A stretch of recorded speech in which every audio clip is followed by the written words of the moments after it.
Mantan pelatih Arema, Gusnul yakin, mendukung pernyataan mertua Pratama Arhan, Andre Rosiade, yang mendesak Ketua PSSI, Erick Thohir, memecat Patrick Kluivert jika timnas Indonesia gagal lolos ke Piala Dunia 2026. Andre yang juga penasihat Semen Padang itu tidak ingin Erick Thohir menerapkan standar ganda dalam melakukan penilaian terhadap pelatih timnas Indonesia. Dia teringat dengan keputusan Erick Thohir yang mendepak Sintayong sebagai nahoda timnas Indonesia pada Januari tahun 2025 dengan alasan dinamika kepemimpinan, bahasa, dan taktik. Saya berharap tim kepelatihan timnas Indonesia dari Belanda yang dipimpin Patrick Kluivert harus menunjukkan kemampuannya. Buktikan keputusan Pak Erick Thohir mengganti Sintayong itu benar-benar pilihan yang benar, ujar Andre di sela-sela Andre Rosiade Cup di Asiop Training Ground Sentul, Kabupaten Bogor, Sabtu, tanggal 28 Juni tahun 2025 lalu.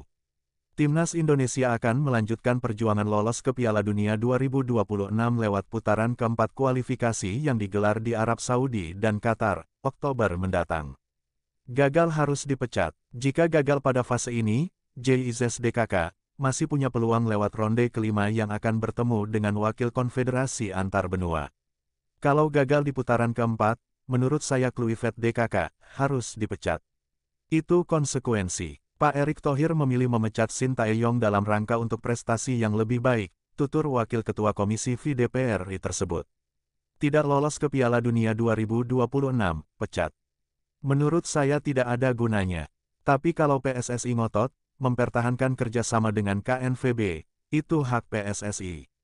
Tapi kan, masih banyak pelatih-pelatih Belanda yang lain, yang lebih berkualitas, lanjut Andre Rosiade. Gusnul yakin sebagai insan sepak bola Indonesia yang pernah membela timnas Indonesia menanggapi positif ucapan Andre Rosiade. Saya terjun di sepak bola mulai jadi pemain hingga pelatih. Jika seorang Andre Rosiade sebagai sosok yang baru berkecimpung di sepak bola berkata seperti itu, tentu saya dan teman-teman pelaku sepak bola nasional juga punya keinginan seperti itu, kata Gusnul. Saya kira itu sebuah tuntutan wajar. Harus ada orang yang tetap kritis menilai kinerja PSSI, sambungnya.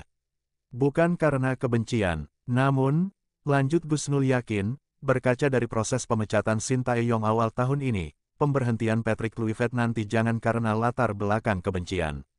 Parameter di sepak bola sudah jelas yaitu prestasi. Materi pemain seperti apa, eventnya apa, targetnya apa. Jika semua kebutuhan tim disiapkan, tapi si pelatih gagal, ya memang harus dipecat. Kita harus menempatkan Patrick Kluivert sewajarnya. Dia memang pernah jadi pemain hebat, tapi sebagai pelatih dia gagal harus berhenti. Pelatih hebat pun tak pernah ada yang abadi di sebuah timnas. Jika Patrick Kluivert dipecat harus objektif, jangan didasari kebencian, jelasnya.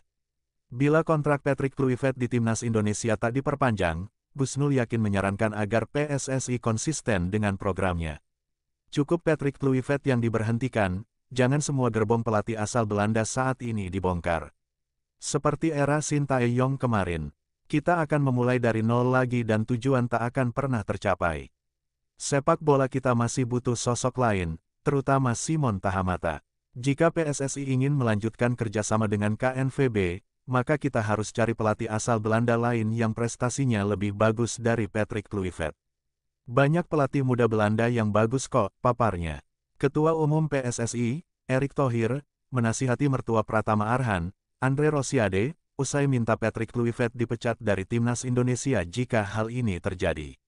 Pada Januari tahun 2025 lalu, PSSI resmi menunjuk Patrick Kluivert sebagai pelatih timnas Indonesia untuk menggantikan Sintayong yang dipecat oleh Federasi Sepak Bola Indonesia itu. Juru taktik asal Belanda tersebut dikontrak selama 2 tahun dengan opsi perpanjangan untuk menukangi skuad Garuda yang dibantu oleh Denny Lenzaat hingga Alex Pastur. Patrick Kluivert pun telah memimpin timnas Indonesia dalam 4 pertandingan di putaran ketiga kualifikasi Piala Dunia 2026 zona Asia, dengan hasil 2 kali menang dan 2 kali kalah. Legenda Barcelona itu membawa JIZSDKK lolos ke putaran keempat kualifikasi Piala Dunia 2026 zona Asia yang akan digelar di Arab Saudi dan Qatar pada Oktober tahun 2025.